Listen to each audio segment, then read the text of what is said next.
Hello and welcome back to All for United, and it's match day preview time. It's Thursday.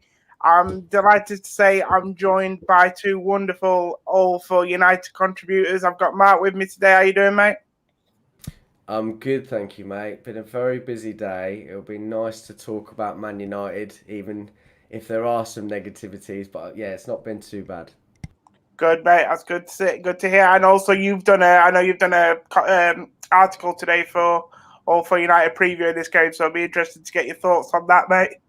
Uh, Yeah, Paulie, you're with us as well today, mate. Great to have you on. How you doing? Great. We're really getting two opposite ends of the spectrum here. Mark is always so calm and thoughtful and takes his time to think of what he wants to say. And I'm the complete opposite of just let me get out there and jump through my computer screen to throw punches at you. Yeah, no, we have got a sort of contrasting personalities, but I think actually when you're doing a show like this, like a preview show, it's always good to get, different thoughts and different views and way of conveying them across. We've got a comment coming in straight away from the Green Devil saying, very disheartened by the whole thing today. Gents, I must say, yeah, it's not been another good day with United, has it? I think we're just starting to get used to that now and sort of That's a accept. very specific comment. The whole thing. Yeah, I know. Yeah, I think it's just transfers, and obviously, I think a lot of fans, going back to Saturday's game, we're probably a bit fearful. Obviously, not getting off to the great start against Crystal Palace on Saturday, and then looking at obviously Tuesday's game, we got the win. The performance wasn't great, but it was better. But as you can probably see, guys, we are live, so do get involved, join the discussion. Get your comments in. If you're enjoying the video, put a like on it, hit the subscribe, and let's get into Saturday's game. I'll come to you first, Paulie. Like I said, I think a lot of people are sort of dreading this Saturday because of last week's result. Is it too early in the season to say that this is a massive game and a must-win for Ollie? Do you think, as a lot of people have been suggesting? It's not a must win for Ollie in terms of like if you don't win it, you're out of a job because it's two games. We had no preseason. You're getting your team back to cohesiveness. Your best player missed 2 weeks with COVID.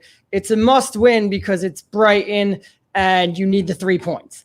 And you didn't win last week, and you can't let games against teams of Brighton's quality or stature slip away. They are also a team that plays a style that suits us. We match up very well against them, and they're ripe for the picking, and you cannot let that go. You can't let that go by. We play Tottenham next week. That's a much bigger game. You need to get your players some confidence. They may not be on form there, they may not be at their peak match fitness. Their first touch might be off, so, something like that.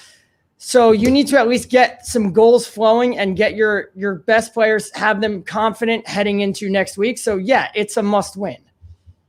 Yeah, no, I agree. But interestingly, there that you said that they're a team that we match up well against. Mark, just come to you. I mean, obviously, last season, towards the end last year, after lockdown, we played them at the Amex. I think we beat them 3-0, played really well that day, scored some good goals. But actually, before that fixture, I think we'd lost to them the previous two times at the Amex. And I can remember even a couple of tough games against them at Old Trafford. So, apart from obviously the win last season, why do you think we have struggled against a team like Brighton in the past?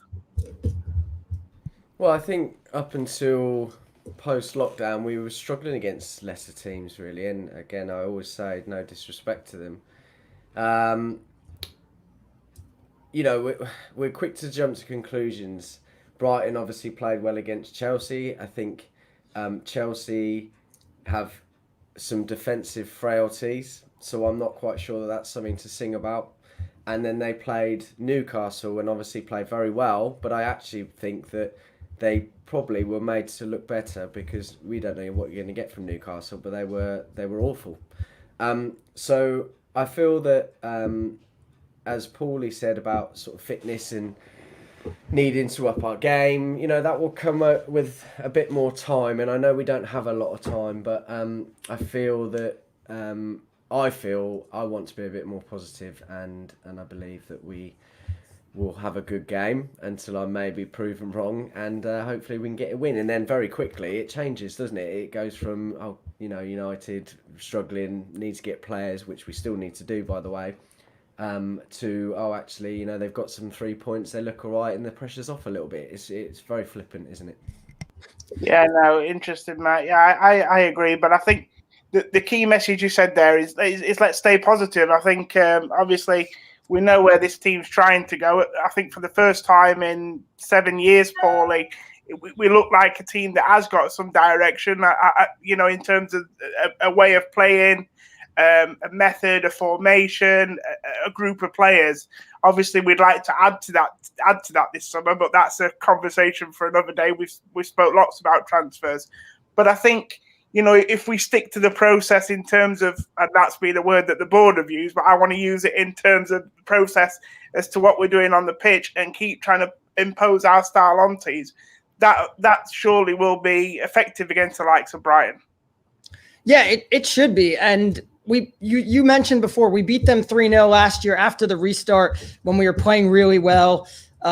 We had struggled against them in the past. That was under Mourinho at the Amex. Both those losses 2 years ago, we had Andreas Pereira, I think, partnering Fred in midfield, and we all know that's a disaster.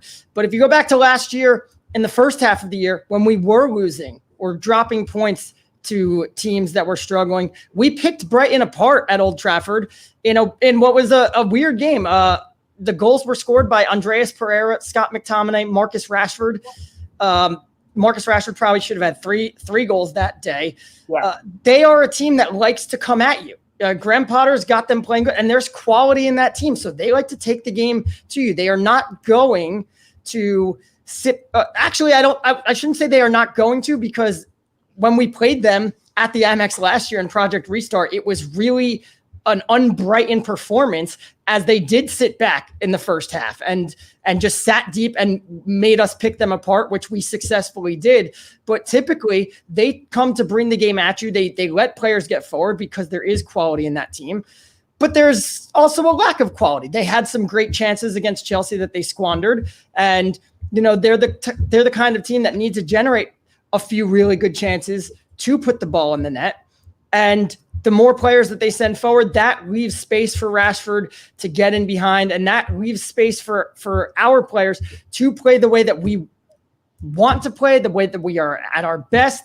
I mean, our best counterattack goal came last year against Brighton.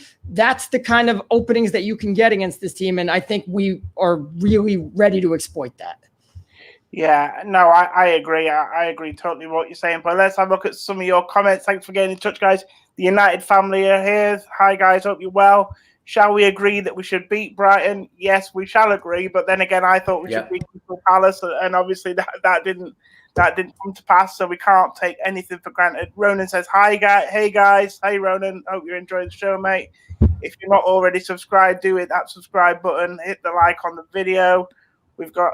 Hi guys, we should beat Brighton this Saturday, but that's what we all thought against Palace. Exactly, mate. That's just what I've said. Some people here saying that tonight actually we could have been playing in the European Super Cup and probably getting our backsides handed to us to Bayern, and then going into into the Brighton game quite tired. I mean, that is interesting actually, to think that if we'd have obviously won the Europa League, if we'd have then lost to Palace and then had a game against Bayern tonight and then had to go and play Brighton, we'd have probably been in worse shape currently. Gaynor, thanks for getting in touch, mate. I know you're always watching. Thanks for watching. Brighton have started well, unlucky to lose against Chelsea, but we should have enough to beat them. And we should. I think, that's the key. I think we should have enough to beat them. But I just want to, I don't want your teams yet, guys, but I just want to I don't want your predicted 11 yet, but, that performance against Palace was so poor, obviously, last weekend. Do you think there were some players in that game, Mark, that actually have sort of forced their way out of Solskjaer, I reckon, and may struggle to get back into the team for this weekend's game? I hope not, because that was our pretty much strongest 11, aside from Aaron Wan-Bissaka and Mason. So I really hope not. I mean, James, I think it shows that he's got a lot more to develop. I don't think Timothy on the right is particularly good, and I think we need a better backup. But yeah, I mean Pogba. I think for him, he came. He just recovered from Corona, so you can't really expect him to go in and hit the ground running. And match fitness was a big problem. I'm hoping now that as we've had one more game and many more days training, that we're hopefully back up to the sharpness we should be. So no, I really hope that that's not the case. Otherwise, we're going to have to get a few more players than just a few backups as well, or for another spine of the team and a good bench. Yeah, no, I think some of the players you mentioned there. I mean, obviously, I think Timothy Fosu-Mensah was probably only playing anyway because I don't think Aaron Wan-Bissaka was sort of quite up to speed. Same question to you, Paulie. Really, I mean, when you watch that game against Palace, we know it wasn't great, and we know some of the individual performances were poor. But do you think they were poor enough to have made Solskjaer change his mind after the very first game of the season, or if he does rotate at the weekend, will it be more through necessity rather than what he saw on Saturday? I think we saw that Dan James didn't have an impact. Neither did Rashford. It's not that wasn't their type of games. Both of them struggle against teams that sit back and sit deep because there's no space to run in behind. And James, at least Rashford made efforts to get on the ball and everything. James showed why he's a backup. Fosu-Mensah showed why he's a backup. I thought Fosu-Mensah was fine, not spectacular. He got, the ball seemed to find him a lot when he was wide open and in dangerous spaces, and he's just not good enough to take advantage of that and make you pay. So that's just why he's a backup. So if Wan-Bissaka is fit, then he probably comes into the team. The player, Pogba, like Mark said, had COVID. He was bad. Rashford was bad. Bruno was bad. But those are players that you look at their past games and you know what to get, and all right, we just got to get them on form, and then they're going to be good. The player who probably only started because of the match fitness issue that Solskjaer's got to be scratching his head and being like, I can't put this guy back out there, was Scott McTominay, who really, really struggled to move the ball forward. He loved a pass to Maguire or Lindelof or Shaw, and he really failed to give Maguire and Lindelof options and that's why they just had to pass the ball back amongst the back four constantly. And as that holding midfielder, he didn't protect them at all, and that's why you saw Crystal Palace just have free runs at our center backs all day. And, Solskjaer's got to be looking at Matic or Fred and being like, if either one of you are fit to go, you're in the team. Yeah, no, I agree. And I think the point you made there about, obviously, with Fosu-Mensah and the ball sent to come to him a lot, I think that's because United were craving better service from the wide area. So the ball was going wide a lot to him. And I always feel for our fullbacks because, our attacking three are brilliant, and and when Dan James plays, but I do feel like sometimes the creativity from wide areas in terms of crosses is not great. So then you look into your fullbacks to do it, and we know we've talked before about Luke Shaw's sort of output and his numbers, with assists and things like that, and same with Fosu-Mensah. And Hector says here, team selection's key for this game. It's about having the most fit, informed players, and not just the biggest names. So yeah, that's interesting because, Mark, I'll come to you. There's been a few question marks over Paul Pogba. Obviously on Saturday he didn't have his greatest game, and then Tuesday obviously he wasn't involved at all in the squad. And some people are saying that he's probably not quite ready yet in terms of match fitness or even his own fitness. Is it important that we pick a team that we feel is ready to go rather than just picking someone like Paul Pogba because he's Paul Pogba if he's not necessarily ready? And the same with maybe Bruno Fernandes, and even if you don't feel Mason Greenwood ready, is it important, even though they might be the best players, if they're not ready, don't put them in the team? I think we need to be very careful with that. Pogba, I've already said that he shouldn't play. he needs a bit more recovery time. I don't even, of course he's not going to be match fit. He's, as I said, he's been ill and just come back. So Pogba, definitely, I think with players like Bruno and Mason. I mean, Mason came on the other night, and I know he had obviously a bit longer to rest, but he came on and I thought he was very good. He keeps getting criticised for his link-up play, but for the goal, his link-up play was superb. So when you've got players like him and Bruno, I still think that they are probably better, unfortunately, than our bench, even if they're not fully fit. But as I said, I think, we've had over a week now, they've probably stepped up training a little bit more, and hopefully that means that they're going to be a little bit more ready. Yeah, interesting that you say that. Paulie, I'll come to, I mean, do you have the same thoughts as Mark? I mean, do you think you just play your best players regardless, or actually, I mean, Pogba did look very, very much like off the pace on Saturday. If he's not ready, especially now we've signed Donny van de Beek in that area in midfield, is there such a necessity to sort of rush Pogba into the team? For all the talk as to what United lack and what they need in the transfer market and how they signed a player that, plays the same position as their two best players, this is exactly why you signed Donny van de Beek, because we can have this conversation. Last season, we couldn't have this conversation. If you wanted to take Bruno or Pogba out of the team, you were weakening the team significantly. Like Mark just said, a half-fit Paul Pogba was probably better than anything that the bench can provide. And I don't disagree with Mark that Pogba's not ready to play and that he needs to rest and more match fitness. I just think you have to be very careful as to how you do it.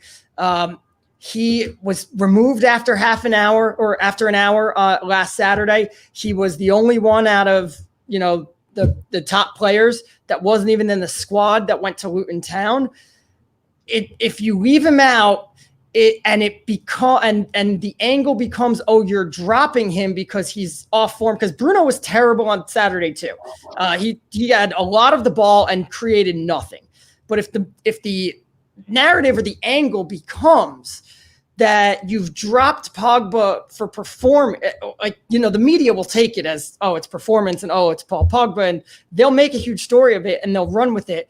And if it doesn't work, you're going to create this whole cloud of negativity that's going to hover over this team for their next match in the League Cup and their match next week against Tottenham and Mourinho. That's going to be a huge storyline. If you remember, I think this is one of the biggest turning points of last season. When Pogba missed that penalty against Wolves in the second game, all the press, all the stories the following week were just this: why was Paul Pogba taking the penalty? Rashford hit his penalty last week. Why did we even let Pogba do it? And there was such a negative cloud over the team that when Rashford took the ball the following week against Crystal Palace, everyone knew that he was going to miss that penalty. And I think if Pogba hits that penalty, you don't have that cloud of negativity hovering over the team. And United probably go ahead and beat Palace outright the following week because the vibe would be so much different. And suddenly you're looking at the very least, at least 6 points heading into that international break, probably 9 or 10 rather than 4.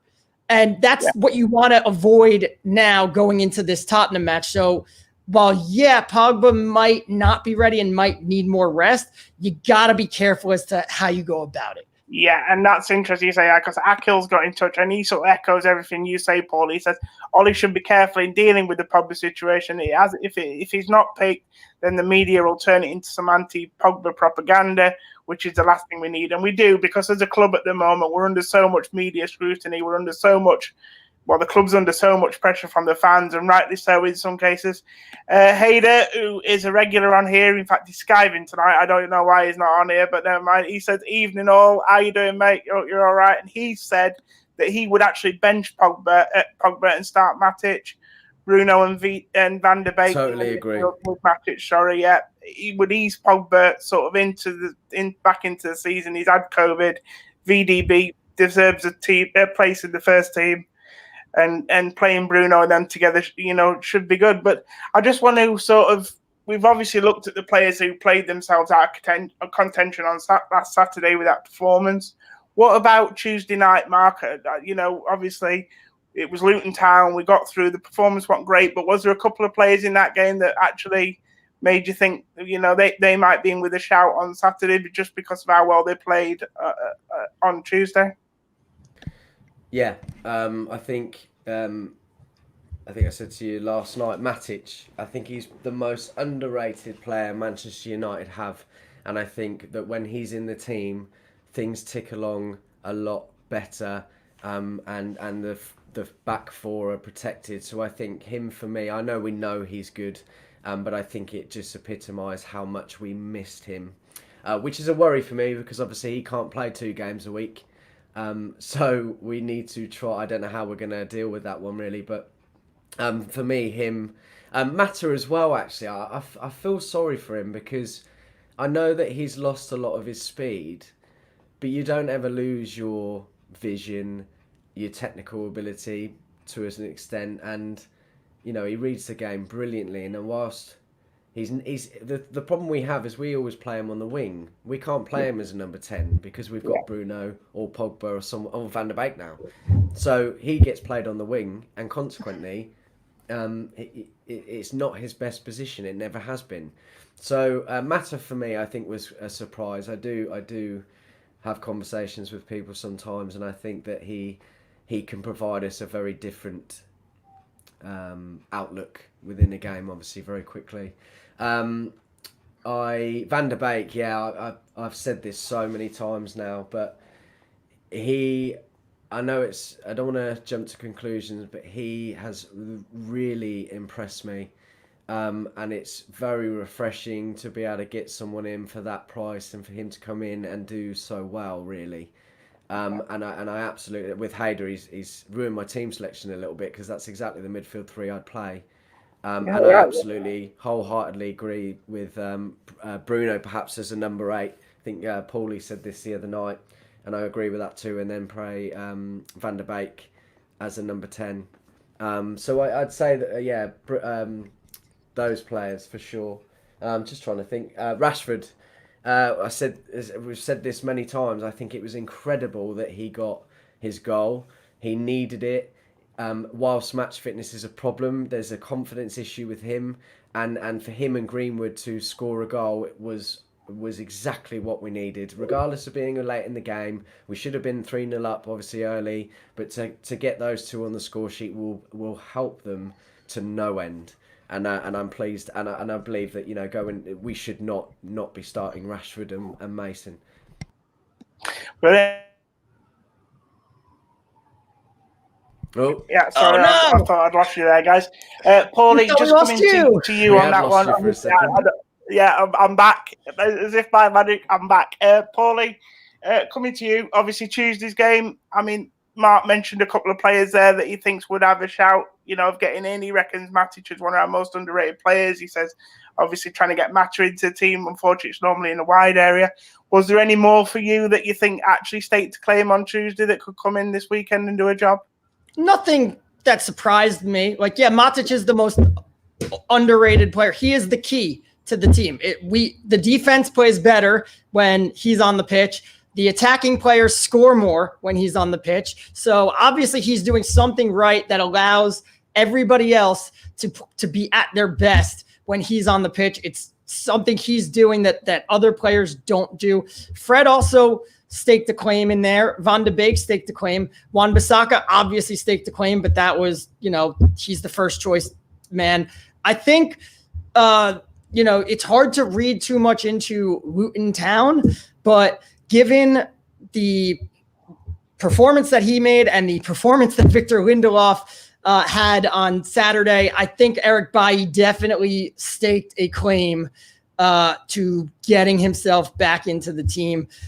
There's, the good news is, when I say Matic, Fred, as Mark said, Mata, it doesn't mean they all have to play. That's good. That's what you want. You don't want to have, I have 11 players that basically pick themselves because they're my best 11. You want to have 15 guys who all deserve a shot to play.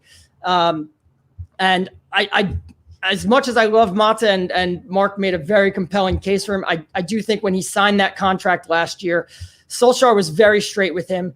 He told him, you're not going to play a lot. You're going to be primarily a cup player. I don't think he gets enough. I don't think he's ever going to really get a look in the Premier League unless we're really desperate to rest players or we have injuries. He didn't do well in the Premier League last year. When he did start, his 2 assists both came against Norwich, who, finished 20th. Yeah. His, he came on as a sub a lot and never changed the game. He was never that impact sub that you hoped he was. He was great in the Europa League, great in the Cups because he's playing against lower level opposition and he's at a much higher level than them. And that's fine. That's great because that means we can rely on you to go play against Luton Town and to go play against what I assume will be a heavily rotated Brighton side next week. And you'll perform. He is better when he plays next to other good players like Van de Beek or Fernandez.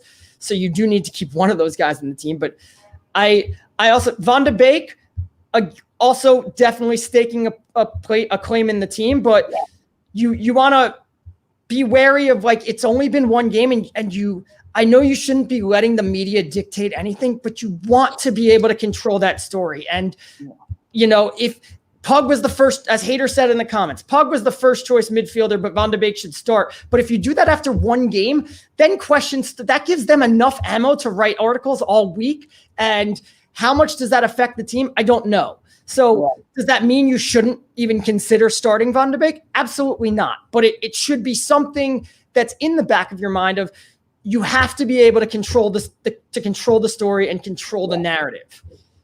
Yeah, and I do feel it's a real frustrating side story, isn't it? The way that United just can't pick a team to win a football match. It's almost as if they've got to think about all the side stories and the media circus that goes on around it.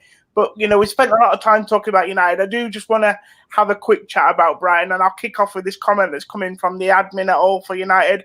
Are we worried about Brighton's press giving us nightmares? I mean, one thing I will say, as good as United were in that 3-0 win last season that we talked about at the Amex, and they were very good, especially going forward. At times Brighton did give us trouble in that game. People like Trossard, I remember, had a good game. McAllister, they're all their attacking players. Last week we saw Neil Maupay get a couple of good goals. He's a strong attacker, will be a threat in the box, Mark. I just, when you look at the matchup, that our weakest area of the team for me is no doubt in defence. And I think that their strength is going forward. Paulie's already said they're a team that like to impose themselves on you. What do you think about, this idea that Brighton could cause us some problems at the back? Yeah, they definitely could. I think that they were unlucky, as I said, against Chelsea and very good against Newcastle. But again, it's Newcastle, and I don't think we need to be fearful. I think that this word is branded about too much. I think there's a lot of negativity at the moment, so it's very easy to be negative about what may happen. But we have to be careful. I think the only solution to it is don't play McTominay and play Matic, and already we'll have a lot more belief and control, and he'll be able to protect the defence.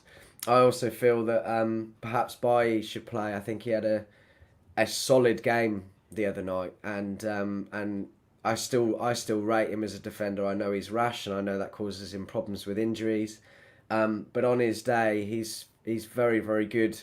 And while I don't think he's the perfect partner for Harry, I think that we have to go with our best two. I'm not saying Lindelof isn't, but he's not going to be one to complement Harry, and we know that.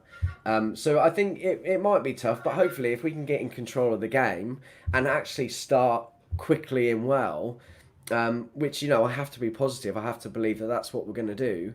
Then maybe we won't have any problems, and maybe we can completely contain them and start quickly and attack them well. We get an early goal. Yeah, and Paulie, I know that obviously, you're a big, obviously, fan of the Premier League. You watch a lot of games, and tactically you're normally spot on. Do you see any sort of worrying signs here that are flagged up for United in terms of Brighton's attacking players and how they can obviously cause concern for United's fragile defence? They have good attacking players. No doubt about that. There is some quality there. They could take advantage of anybody if you let them have that advantage. But if you play someone like Matic in the midfield, he usually settles things down. And as fragile, I'll harp on this all day, as fragile as United's defense is perceived to be by everyone, they were the third best defense in the league last year. They conceded 3 more goals than Liverpool, and they did that with David De Gea being really poor by David De Gea standards. Off the top of my head, Crystal Palace at home, Watford away. How many errors did he make? Tottenham, Chelsea in the FA Cup.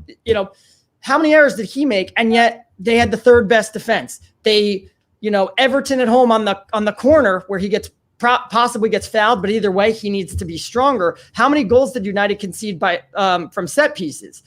Yeah. So many. So like in open play, they were very good. As fragile as they are. So everybody, I'm looking at one of the comments from James Jackson of, I can't believe we're talking about Brighton being a threat.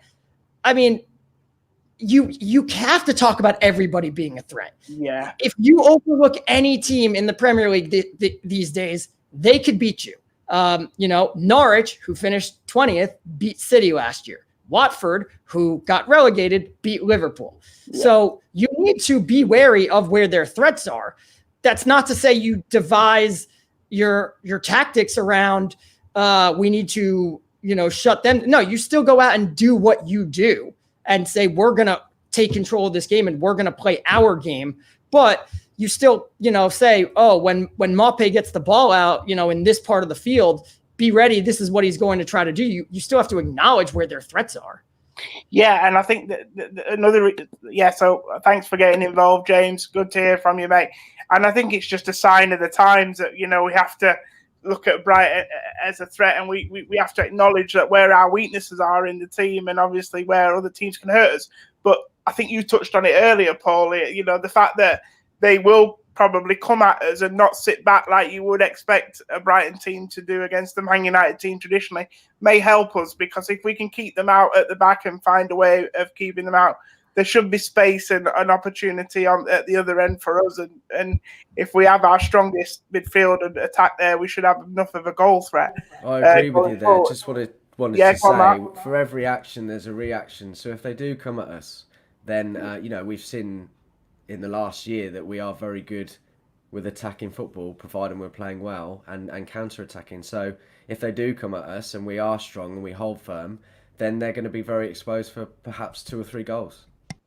Yeah, I mean, remember, they did that to us last year, and we exposed them with our bad team. Pereira got a goal. McTominay scored on a set piece, which we didn't score on set pieces. Like, Marcus Rashford ran them ragged at Old Trafford and just couldn't buy a goal. He couldn't hit the side of a barn door. So now add in talented players, whether it's Bruno Fernandes or Donny van de Beek or Paul Pogba. Like, we have much more firepower than we did when we ran them over last year. And when we went to the Amex, all right, so we had similar firepower there. They oddly didn't come at us. They really sat back a lot more. I could show you the receipts because my mates and I were texting about it during the game, being like, this is so un-Brighton. And we picked them up. It took us a lot longer, but we managed to pick them apart. We got 2 goals before halftime, and then we got that one opening to hit them on a counter, and we did. Yeah, and James has got back in touch with us here saying that he's not overlooking them, Paul. It means that, that they have threat. He knows that they have threats, but we've fallen a long way, as a team over the last 7 years, that these teams that aren't scared of us anymore. And I've always said, for me, that's the biggest thing over the last 7 years. I used to feel like when teams used to come to Old Trafford, they were probably beat before they even got off the coach, to be honest. Driving in, approach the stadium, knowing what they could expect today, knowing that the players they were coming up against. But a lot of that fear factor, I think, has left Old Trafford over the last 7 years. We started to see it, I feel, under Louis van Gaal, because he was very negative in his approach. Teams felt that they could come and, probably have more opportunities to attack us. So, yeah, I think it's a valid point, James. And like you say, it's just a sign of the times, like I've said before. What I want to come on to now, guys, before we finish is I just want to get an idea of we've talked a lot about the players who we feel maybe dropped, to players who might come in. But actually, when it comes to picking your 11 on Saturday, which way we're going? Mark, I'll start with you. What would be your starting 11 for Saturday's game? Yeah, I would start with Dean this week. Right. I thought I know he didn't have much to do, but the fact that he had nothing to do and then all of a sudden had to make a wonderful save, that sort of separates a keeper to a great keeper in my eyes. And I know obviously it's one of those where you pick David De Gea for Premier League and you pick Dean for cups and that sort of thing, but I think he should maybe have another go, continue that, because I thought that save was brilliant. I think it's very clear that when you don't have Wan-Bissaka in the side, our right hand side, especially defensively, is pretty woeful. So I'd have him. I'd like to see, whilst I don't agree that this is going to be our best centre back pairing, perhaps Harry Maguire and Bailly. I think they actually were pretty solid. I think everything from the back four and behind was actually okay. It was just going forward that was a real problem. And then on the left, I'd still play Luke. I do like Brandon. Still want him on the right hand side. He actually played pretty well. I felt that made a lot of forward runs and was trying to sort of get past a lot of players and won us the penalty. So, but I'd like to see Luke. And then in midfield, Matic, said already, underrated. Definitely a key player. Will protect our defence.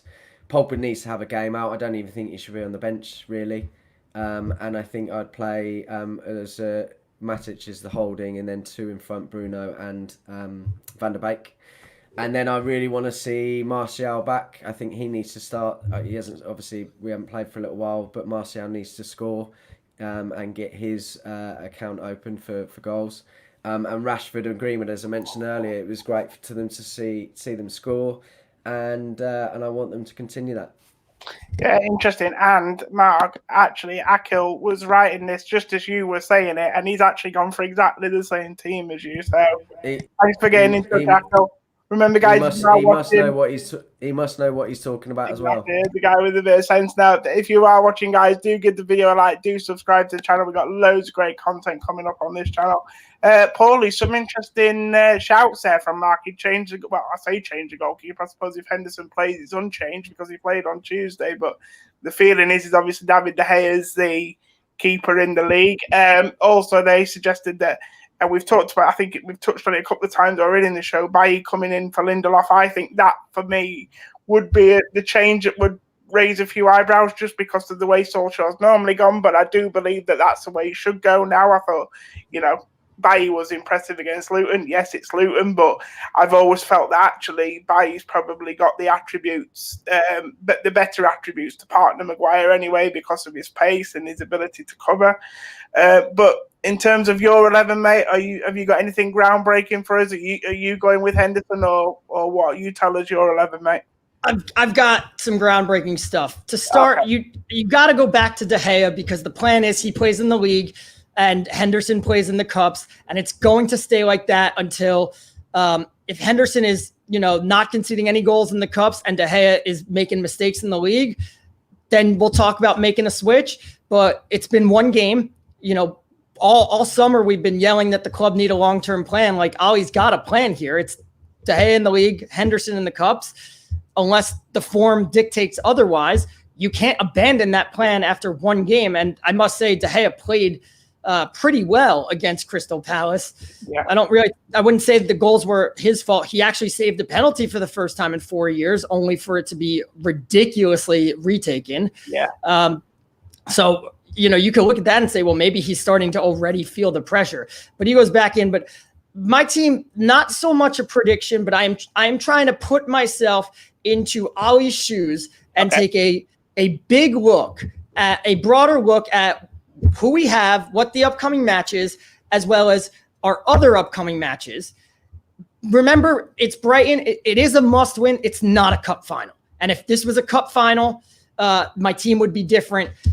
But it's Brighton. You have another match against Brighton on Tuesday in the cup, and you could say what you want. In the for how they should prioritize the League Cup, but Ole Gunnar Solskjaer's whole modus operandi, I guess, his MO has been, Manchester United competes for every trophy. So, everybody's talking about dropping the standards. Dropping the standards would be throwing away the League Cup. So Solskjaer's going to want to compete in that tournament as well. And you want to balance that between, we got to win Saturday, we have to win Tuesday. We don't want to have to use all the same players. So I would go Wan-Bissaka. Bailly comes in at the back with Maguire. Then on Tuesday, I'd go to Lindelof. Luke Shaw comes in at left back.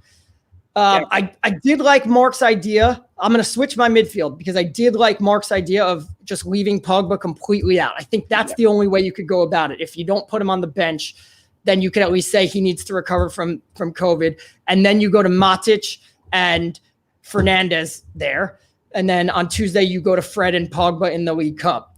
And then up front, you go Rashford, Martial, Van de Beek. And on the right side, I would go with Dan James. And I'm saying that because you are going to need Dan James this season. And Dan James has been devoid of confidence since January because they ran him into a wall last season. He was never supposed to play as much as he did. And once he hit that brick wall, he hasn't looked the same. He did play well for Wales a couple weeks ago. So that's good. I've been watching a lot of highlights from the first half of the season last year in the last few days. Dan James was really, really good. Like, we forget how good of a player he was. That player is still there. We just need to get it out of him. And we're going to need him at this point, or at some point this year. What if Greenwood gets hurt? What if Rashford gets hurt?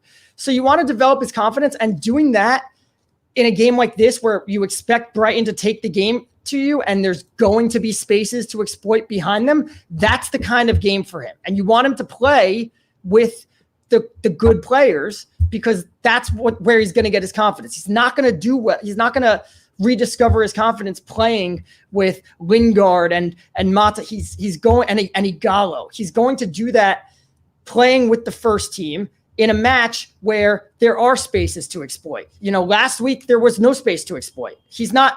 When we played Mourinho's Tottenham and they were sitting back, there's no space to exploit. That's a game he's going to struggle in.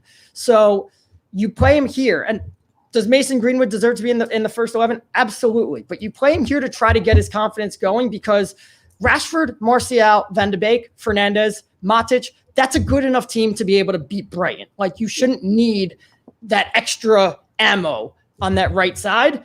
And then you could play Greenwood against Brighton again in the League Cup, and you've spread yourself out. You've made yourself a deeper team.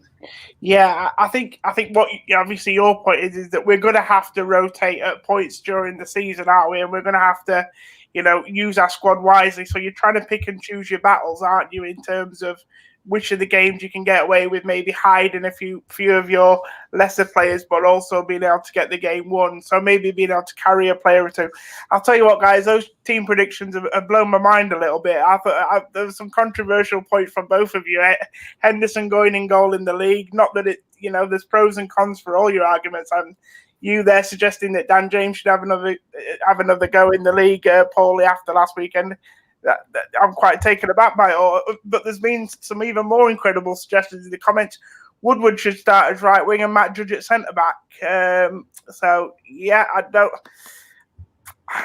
don't know, man. I think even if they did play, I think they still probably wouldn't realise the need for a right winger and a centre back. They'd probably think that they've done more than enough to get us through, and we won't need to side anybody else. So I don't think that'll make too much of a difference.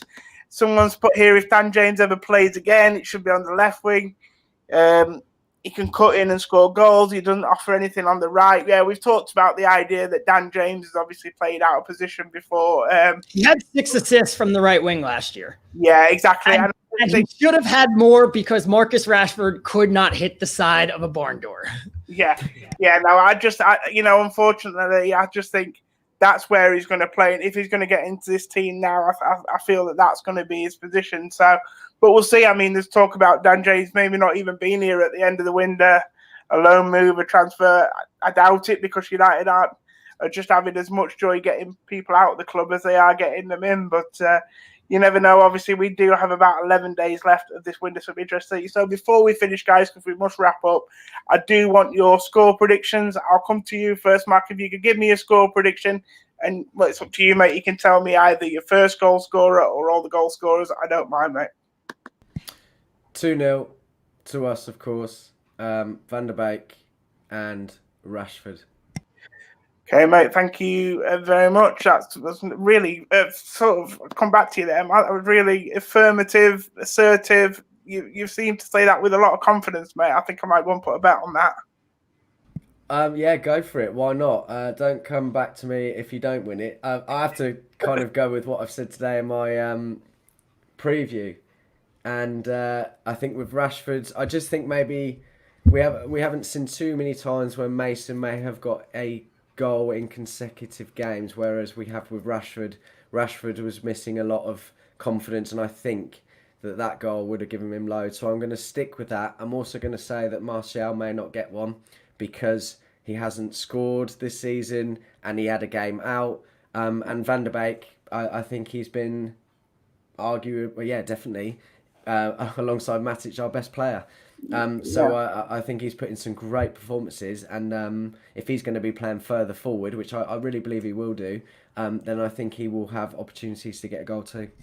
Yeah, Paulie, just a couple of things on that. Obviously, we haven't talked too much about Van der Beek, but I think it says a lot about a player when actually he could play against, he could play in a team, I felt, on Tuesday that offered him nothing. I mean, the players around him, I didn't think, Lingard didn't start the game too well. Odion Ighalo had, I thought, a real poor performance in the first 45 minutes.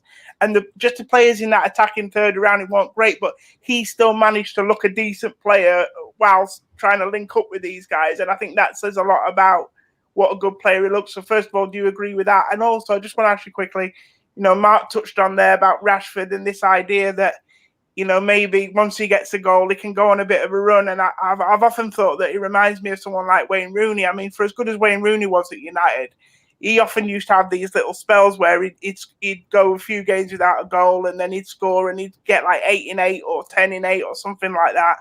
And then he'd just be like very streaky, if you know what I mean. So first of all, do you agree on Van der Beek? And do you agree with sort of Rashford's scoring patterns? Yeah, I remember Rooney, it seemed like he always used to start the season slow, and then like the end of September, October, he'd go on a tear where he scored like 8 goals in 6 games for club and country. And then in the middle of October, he'd get hurt again and miss 3 weeks, and we'd start all over again.